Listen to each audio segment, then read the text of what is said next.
Good morning students. आज हम करेंगे पानीपत का तृतीय युद्ध के कारण।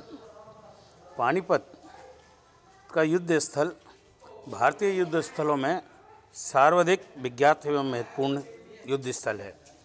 यहाँ पर लड़े गए तीनों युद्ध भावी भविष्य के निर्माण में बड़े निर्णायक सिद्ध हुए हैं।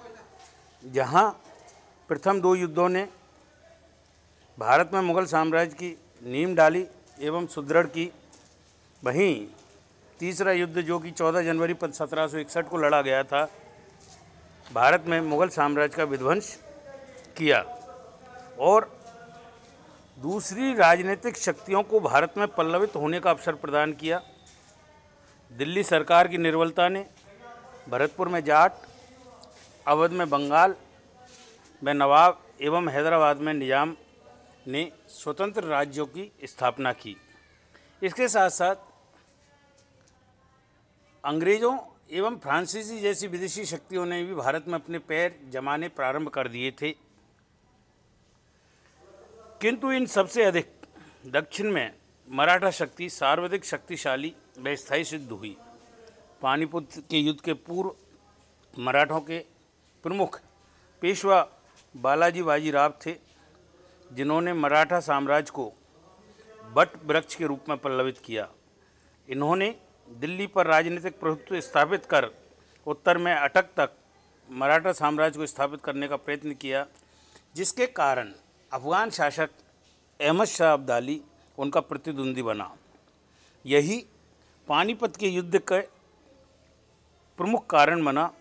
फिर भी अलग अलग इतिहासकारों के अनुसार इस युद्ध के कुछ प्रमुख कारण निम्नलिखित हैं। इनमें हम प्रथम लेते हैं बालाजी बाजीराव का साम्राज्यवादी होना।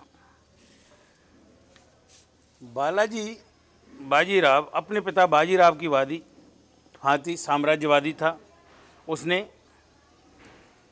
भारत में मालवा विजय को जारी रखा, राजपूतों के आंतरिक मामले में हस्तक्षेप किया एवं दिल्ली पर भी अपना प्रभुत्व स्थापित करना चाहता था। दिल्ली पर प्रभुत्व स्थापित करने के बाद उसने मराठों को पंजाब की ओर आगे बढ़ाया। यह सही है कि बालाजी बाजीराव ने साम्राज्यवादी नीति से मराठा साम्राज्य व उसके गौरव को बढ़ाया, किंतु साथ ही पंजाब विजय की लालसा पानीपत के तीसरे युद्ध का कारण बनी। तो इस प्रकार इसकी बालाजी बाजीराव की साम्राज्यवादी नीति पानीपत के युद्ध का कारण बनी। दूसरा पॉइंट हम लेंगे इसमें, मराठा द्वारा पंजाब विजय का प्रयास। 1739 में नादिर शाह के आक्रमण ने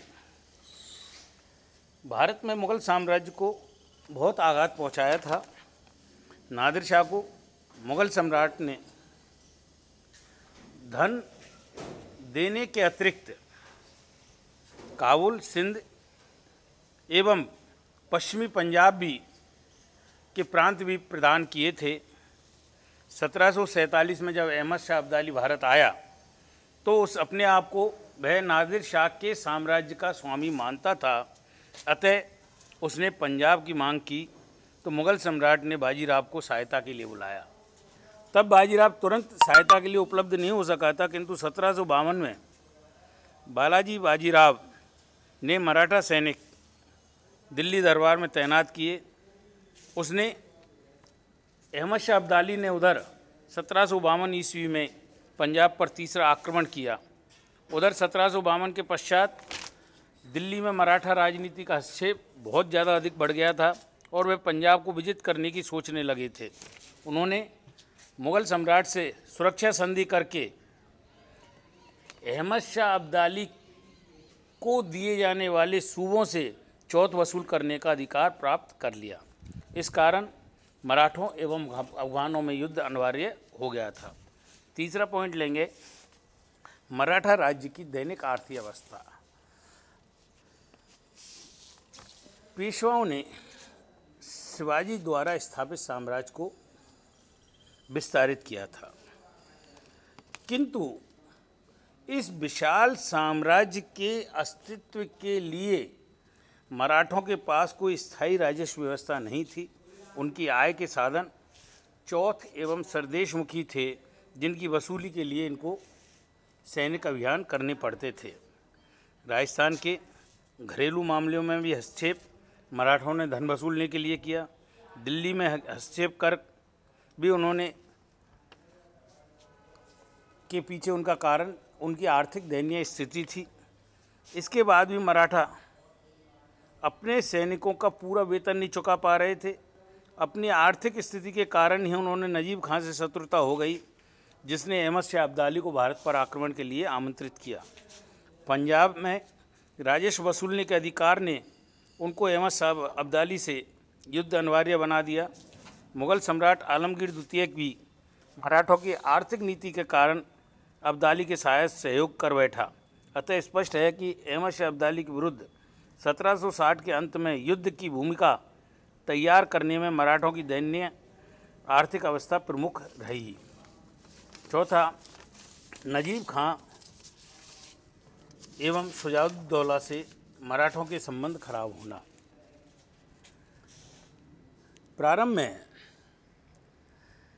नजीब खां अहमद शाह अब्दाली का समर्थक नहीं था। 1751 में मुग़ल सम्राट के कहने पर मराठों ने रोहिलों के विद्रोह को कुचला और उनको अपना कट्टर विरोधी बना लिया। 1756 तक नजीब खां मराठों से संबंध बनाने में लगा रहा।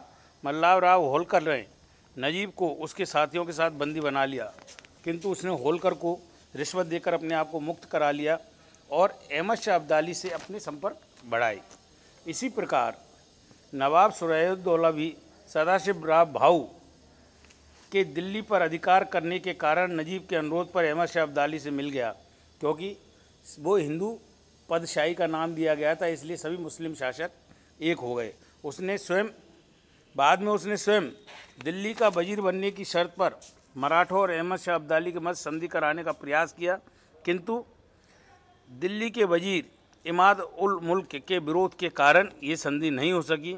इस पर शुजाउद्दौला मराठों का कट्टर प्रतिद्वंदी हो गया और उसने अहमद शाह अब्दाली से संबंध स्थापित किए और अहमद शाह अब्दाली को वचन दिया कि युद्ध काल में वो उनको रसद सामग्री उपलब्ध कराएगा। आगे हम देखेंगे मराठों द्वारा हिंदू पद बादशाही का नारा देना। दक्षिण भारतों में स्थापित मराठा राज्य ने बाजीराव प्रथम के समय से ही राजस्थान में हस्तक्षेप प्रारंभ कर दिया था, किंतु बाजीराव ने राजपूत शासकों से अपने संबंध खराब नहीं रखे, किंतु बालाजी बाजीराव ने राजपूतों में लूट मचाकर नरेशों एवं सामान्य लोगों को नाराज कर दिया था। बालाजी बाजीराव की ये सोच थी कि हिंदू पद बादशाही के नाम पर राजपूत नरेश उसके भगवा के झंडे के नीचे आ जाएंगे, लेकिन ये उसकी कल्पना मात्र सिद्ध हुई, क्योंकि उसके लूट से राजस्थान नरेश बहुत आहत थे और वो अहमद शाह अब्दाली का सहयोग करने के लिए तैयार थे।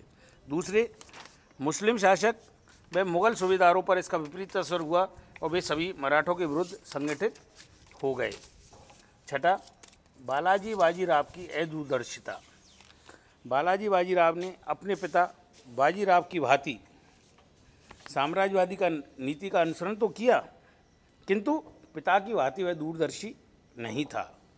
बालाजी बाजीराव राजस्थान में युद्ध तो किए, किंतु राजपूतों से पिता की भांति मधुर संबंध बनाए नहीं रख सका। उसने बिना समझे राजपूतों के आंतरिक मामले में हस्तक्षेप किया। युद्ध की योजना को लेकर उसने भरतपुर के राजा शासक सूरजमल जाट से संबंध खराब कर लिए। मुग़ल सम्राट की सुरक्षा का भार अपने ऊपर लिया, किंतु उससे उत्पन्न होने वाली कठिनाइयों पर कभी उसने विचार नहीं किया। सदाशिव भाऊ को उत्तरी भारत का ज्ञान नहीं होने पर भी उसे अहमद शाह अब्दाली के विरुद्ध भेजा, जो उसकी बहुत बड़ी भूल थी। इसके अतिरिक्त खजाना खाली था, सैनिकों को वेतन और रसद की व्यवस्था नहीं थी, फिर भी उसने युद्ध में सेना के साथ साथ स्त्री और बच्चों को भेजा, जो कि मराठों के लिए बहुत ही हानिकारक सिद्ध हुई। अंतिम पॉइंट, मराठों का दिल्ली पर आक्रमण करना और उसे अपने प्रभाव में 1740 से पूर्व किसी भी पेशवा ने मुग़ल सम्राट को समाप्त करके उनका सिंहासन प्राप्त करने का प्रयास नहीं किया था। बालाजी बाजीराव ने इस नीति में परिवर्तन किया। उसने मुग़ल दरबार में आवश्यकता से अधिक राजनीतिक प्रभाव जमाया। नादिर शाह के आक्रमण के पश्चात मुग़ल सम्राट वजीर के हाथों की कठपुतली बन चुके थे। ऐसे में मुग़ल सम्राट की सुरक्षा का भार लेना पेशवा की भारी भूल रही।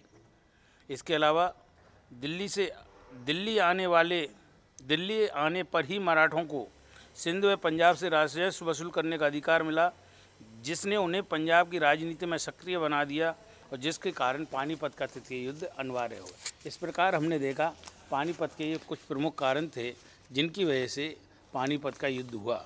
नेक्स्ट अगले सेशन। नमस्कार।